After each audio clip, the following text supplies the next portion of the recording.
जिस वक्त आप राज़िक के दर में और गनी बादशाह के दरबार में आएँ और खुलूस से दिल के साथ एक जुमला कहता हूँ, वो जुमला अगर आप पढ़ लें, मैं कहता हूँ दुनिया जहान का जहाँ भी रिज़्क छुपा हुआ है ना, 7 समंदर गहराइयों में और 7 ज़मीनों में गहराइयों में वो निकल आएगा। अल्लाह पर यकीन रखें कि अल्लाह ताला ने जो मेरे लिए रिज़्क रखा है, वफ़िस समाए रिज़्कुकुम व मा तुअदून, अल्लाह ने उसका वादा किया है, वो मुझे मिलना ही मिलना है। उसके लिए जायज़ मेहनत और कोशिश करना बहुत ज़रूरी है। बसा औक़ात जायज़ कोशिश और मेहनत के बावजूद भी जितनी आपकी ख्वाहिश है उतना नहीं मिलता, तो इसका मतलब यह है कि अल्लाह ने आपके लिए एक मखसूस लिखा हुआ है। कॉल पे आप बात भी कर सकते हैं, वो कह रहे हैं मैं मेहनत भी कर रहा हूँ, मैं काम भी कर रहा हूँ, मगर मुझे कोई आप बात कीजिए। अगर ये मेहनत भी पूरी कर रहे हैं, आप बात कीजिए डायरेक्ट, और काम कर रहे हैं और हकीकत में ये प्रॉपर मेहनत कर रहे हैं और कोशिश कर रहे हैं इसके हलाल के लिए, फिर इनको कम मिल रहा है तो इसका मतलब इसका नसीब है, नंबर 1। दूसरी बात है कि रिज़्क को बढ़ाने के लिए जो है आप इस्तिग़फ़ार करें, जितना ज़्यादा आप इस्तिग़फ़ार करें, इस्तग़फ़िरू रब्बकुम इन्नहु कान गफ़्फ़ारा युरसिलिस समा अलैकुम मिदरारा व युमदिदकुम बिअम्वालिन व बनीन। अल्लाह का वादा है कि जब तुम अल्लाह का इस्तिग़फ़ार करते हो तो अल्लाह ताला बख्शने वाला है और वो तुम्हारे अम्वाल में और औलाद में बरकतें डाल देता है। तो आपका काम है इस्तिग़फ़ार करना और मेहनत जारी रखना, और जितना इस्तिग़फ़ार बढ़ाते जाएंगे इंशाअल्लाह ताला रिज़्क जो है आज नहीं, अल्लाह को ये मालूम है कि आप आज आपके लिए रिज़्क बेहतर है या साल 2 साल 10 साल के बाद बेहतर है। आप इस्तिग़फ़ार करना नहीं छोड़ें। राशिद देखें, जिस वक्त आप राज़िक के दर में और गनी बादशाह के दरबार में आएँ और खुलूस से दिल के साथ एक जुमला कहता हूँ, वो जुमला अगर आप पढ़ लें, मैं कहता हूँ दुनिया जहान का जहाँ भी रिज़्क छुपा हुआ है ना, 7 समंदर गहराइयों में और 7 ज़मीनों में गहराइयों में वो निकल आएगा। एक दुआ है वो अल्लाहुम्मा मगफ़िनी बि हलाली का, न हरामी का, वागनी बि फ़ज़ली का, अम्मन सिवाक, ये पढ़ के ना एक जुमला बोलना मोहब्बत से, और जैसे मैं मोहब्बत से बोलूँ ना ऐसे मोहब्बत को आउट करनी आगे। ए अलगनी बादशाह, ए बादशाहों के बादशाह, ए शहनशाहों के शहनशाह, तू गनी बादशाह है। मैंने बड़े बड़े लोगों के डेरे आबाद होते और वीरान होते हुए देखे हैं, बड़े बड़े लोगों के डेरे बनते संवरते और उजड़ते देखे हैं, नहीं वीरान डेरा कभी हुआ तो वो अलगनी बादशाह का कभी नहीं हुआ। अलगनी बादशाह, मैं तेरे दर और तेरे दरबार का फ़कीर, गरीब और यतीम मस्कीन बन के आया हूँ। तूने अब खाली हाथ लुटाना तो बस लुटा दे। तेरे से रिज़्क का भी सवाल है, तेरे से दीन का भी सवाल है।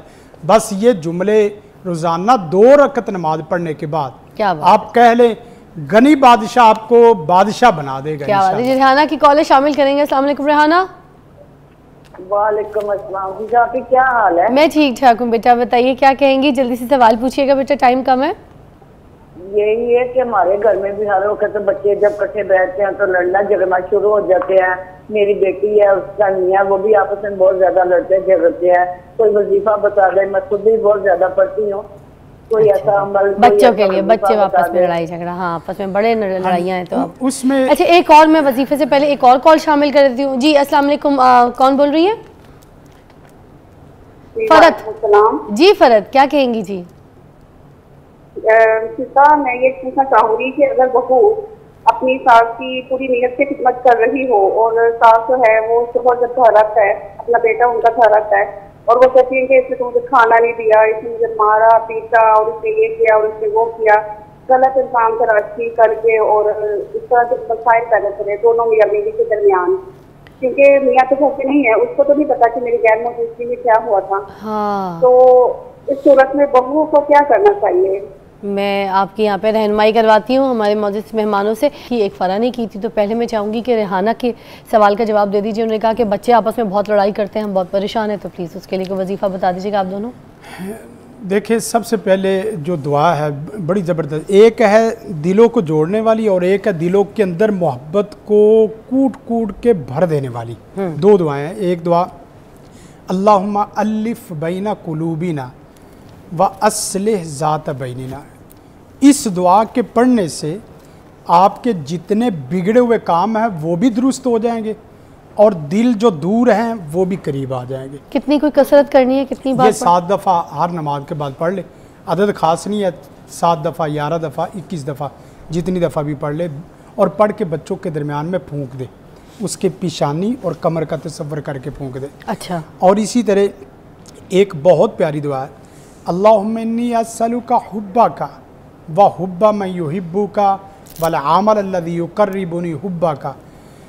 इस दुआ की बरकत से आप भी आपस में मोहब्बत करेंगे, लोग भी आपसे मोहब्बत करेंगे और प्यारा सोना रब भी आपसे मोहब्बत करेगा इंशाअल्लाह। इतनी ज़बरदस्त दुआ है, यकीन करें इस दुआ की बरकत से दिलों में अल्लाह की रहमत और अल्लाह का फजल और अल्लाह का करम कुरान की तरह नाज़िल होना शुरू हो जाता है। इतनी ज़बरदस्त। और प्रोफेसर फरा का भी मैं चाहूँगी आप बता दीजिए, जल्दी बता दीजिए, कॉल्स बहुत ज़्यादा है। सवाल दोहरा दें, उनका क्या था? वो उनका मसला ये था कि वो सास की खिदमत करती हैं, मियाँ से भी प्यार करती हैं, घर में भी सारे काम करती हैं, मगर सास जो है उनके बेटे जब घर पे आते हैं तो अपने बेटे को गलत बातें बताती हैं कि बहू ने काम नहीं किया, मुझे मारती है, बदतमीज़ी करती है, ज़बान दराज है, इस तरह की बातें।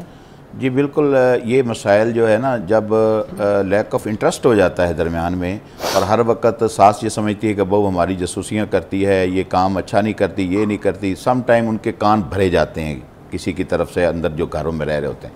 तो वो सास का एक टिपिकल जो सास हमारी जो सब कॉन्टिनेंट की जो ख़वातीन हैं उनका एक मिजाज बन जाता है, क्योंकि जब वो बहू बन के आती हैं और जो उनके साथ रवैये होते हैं फिर वो आगे इसी तरह ट्रांसफ़र करती हैं। मगर मसला वही है, पहले बयान हुआ कि अगर हर माँ उस बच्ची को अपनी बेटी समझे तो उसके हर ऐप पर पर्दा डाले, चे जाए कि उसकी जो खिदमत और उसकी जो मोहब्बतें हैं वो बताने की औलाद को बेटे की बजाय वो उसके जो कमज़ोर पॉइंट्स जो है वो उनको बताती है। सम टाइम देखें, हम हमेशा कमज़ोरियों को हाईलाइट करते हैं, हम अच्छाइयों को देखकर जो है वो नहीं चल रहे होते, जबकि रिश्तों में अच्छाइयाँ देखकर जो है चला जाता है, कमज़ोरियाँ हाईलाइट नहीं की जाती। इस वजह से जब हम बुराई दर बुराई हाईलाइट करते हैं तो एक दफ़ा ज़हन बन जाता है मर्द का औरत के ख़िलाफ़, औरत का मर्द के ख़िलाफ़, और बहू का सास के ख़िलाफ़, सास का बहू के ख़िलाफ़, और ये एक घर का माहौल हमेशा अजाब बन के रह जाता है। इसका बेहतरीन हल ये है, एक तो जाने वाली बच्ची, बिलखसूस जो छोटी उम्र की शादियाँ हैं ना, ये बच्चियाँ सुस्तियाँ करती हैं, इनको पूरा प्रॉपर पता नहीं होता अगले घर के माहौल का, चाहे वो करीबी रिश्तेदारों में क्यों ना रिश्ता हो। अच्छा सर, हमें कॉल्स हमारे साथ बहुत ज़्यादा है, हमें सिर्फ ये बताते जाएं कि दुआ दुआ दुआ, हमने क्योंकि बात ज़रा कम करनी है, हमने कॉल्स लोगों के मसले ज़्यादा बताने। इसका दुआ ये है कि ये बच्ची सुन के सब्र करे और अपनी सास के हक में दुआएं करे। हदीस में आता है जो बंदा अपने किसी मुसलमान के लिए गैब में उसके हक में दुआ करता है तो फरिश्ते इसके हक में दुआएं कर रहे होते हैं, तो उसका घर बस जाएगा इंशाल्लाह। जबरदस्त जी, कॉल शामिल करते हैं। अस्सलाम वालेकुम, कौन है? वालेकुम सलाम जी भाई, क्या कहेंगे? मैडम, मैं से खालिद बोल रहा हूँ। जी खालिद भाई। सर आपका प्रोग्राम बहुत अच्छा है, मेहरबानी। काफी देर से कोशिश कर रहा हूँ कि कॉल मिल जाए। जी शुक्रिया, आज मिल गई। देखें आज कॉल मिल गई है। मैं अपना एक मसला बयान करना चाहता हूँ। जी खालिद भाई। इस तरह के मेरी उम्र 65 साल है, मैं 40 साल सर्विस की सरकारी, और एक प्लाट मिला, उस पर कब्जा किया है 26 साल से। अच्छा, तो ये आपसे रिक्वेस्ट करता हूँ कि ये मेरी जो आवाज़ जो है ना चीफ जस्टिस ऑफ पाकिस्तान और वज़ीर आज़म तक पहुँचाई जाए, ताकि ये कब्जा ग्रुप ये अदालतों के पीछे छुप जाते हैं। अच्छा, ले लेते हैं, पी ले लेते हैं। मेरे पास पूरे प्रूफ है, लेकिन कब्जा नहीं मिल रहा। हाई कोर्ट से भी फैसला हो चुका है केस का। तो मौलवी साहब से भी गुजारिश है कि इस पे अल्लाह ताला आपके लिए आसानियाँ पैदा करे, मगर ये कि कानून का दरवाज़ा खटखटाना पड़ेगा, क्योंकि कानून के दरवाजे के अलावा जो है ना कोई और रास्ता नहीं है। मैंने 2 दिन पहले भी इस टॉपिक के ऊपर शो किया था और मुझे बहुत सारी कॉल्स आई थी। तो भाई मैं आपको ये मशवरा दूंगी कि आपने कोई अच्छा वकील हायर करना है और कानून का दरवाज़ा खटखटाना है। जो ठीक है, फैसले में थोड़ी सी देरी है, मगर आपको रिजल्ट मिल जाएगा।